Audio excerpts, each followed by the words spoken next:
मानव अपने शरीर पर बहुत गुरूर करता है, लेकिन काल की गति इतने तीव्र है जो मनुष्य को संभलने नहीं देता है।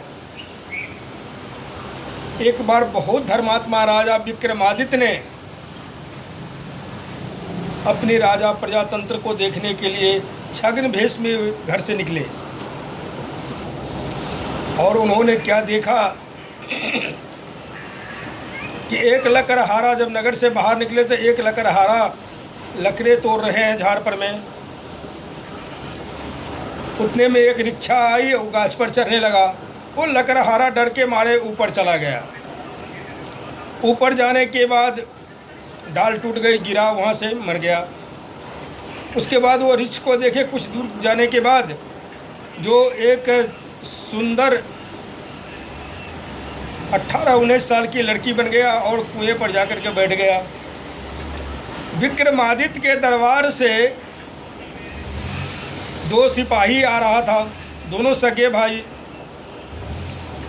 तो वो लड़की उनसे बोलता है, जो राजा, सिपाही जी मैं बहुत भूखा हूँ। और उसके साथ में हंसी मजाक करने लग गई बड़े भाई के साथ। तो उन्होंने कहा छोटे भाई को यहाँ रहो, मैं कुछ नाश्ता ला करके इसको देता हूँ।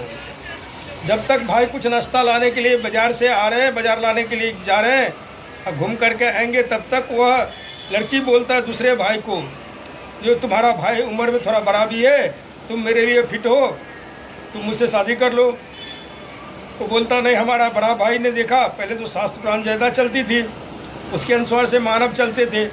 बोले नहीं, मेरा बड़ा भाई ने तुमको मतलब वर्ण की बात किया है, तो मेरा बड़ा भाई कहीं तुम होगा, मैं तुम्हारे साथ शादी नहीं कर सकता हूँ। इसके लिए तुम्हें हमारे भाई से ही शादी करना पड़ेगा। बोलता अगर तुम मेरी बात नहीं माना तो मैं तुझे फंसा दूंगा। बोलता तुम कुछ भी कर लो। उसने देखा जब उसकी भाई नज़दीक आ रहा है, उसने ब्लाउज उलाउज फाड़ लिया। बोलता देख तेरे भाई ने क्या किया। उसके भाई ने तरह मतलब क्या बोलता, दोनों भाई जब आया तो भाई के ऊपर वो भड़क उठा, ऐसा क्यों किया। अब दोनों भाई में बढ़ते बढ़ते बातों में झगड़ा छिड़ गई। और झगड़ा छिड़ने के बाद में दोनों बलवान थे, दोनों को दोनों सिपाही थे, दोनों के मयान में तलवार था, दोनों एक दूसरे तलवार से लड़ने लग गए। सब एक दूसरे से तलवार से लड़ने लग गए। अब दोनों के दोनों लड़ करके मर गए। उसके बाद वह लड़की कुछ आगे गई और जा कर के एक सर्प बन गई, विषैली सर्प। विषैली सर्प बनने के कारण और देखा कि नौका में 150 आदमी सवार है और उस नौके की ओर चल दिया। नौका पर तो उस सर्प ने नहीं चढ़ा, लेकिन पब्लिक देखा कि नौका पर सांप चढ़ने वाला है, सांप इधर ही आ रहा है। सब डर के मारे एक साइड हो गए, नौका डूब गया और वह डूब के मर गया सब के सब। अब वहाँ से जब घूम करके वो सर्प आया तो एक वेद पाठी ब्राह्मण के रूप धारण किया। तो राजा विक्रमादित्य ने उनका पैर पकड़ लिया। बोलता है तुम कौन हो जो तुम हमारे राज्य में आकर के हमारे प्रजा को नष्ट कर रहे हो। तो बोलता है अरे भाई मैं एक वेद पाठी ब्राह्मण हूँ, तुमको क्या करने का मेरे से। बोलता नहीं, बताना पड़ेगा।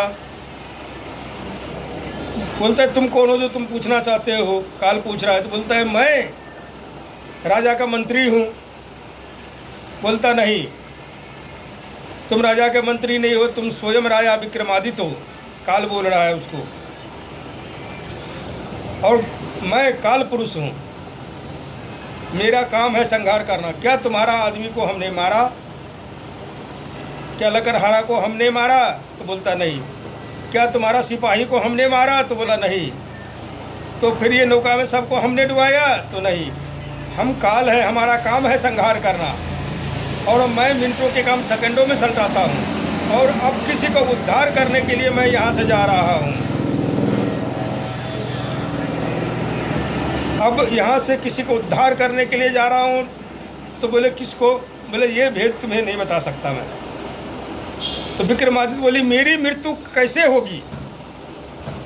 तो बोले राजन भविष्य में झांकने की कोशिश मत करो। फिर भी राजा विक्रमादित्य जब नहीं माना तो कहा तुम्हारे बच्चे के साथ खेलते खेलते बच्चे के कारण तुम छत पर से गिर करके मरोगे। प्रेम से बोलिए आनंद कंत भगवान की जय।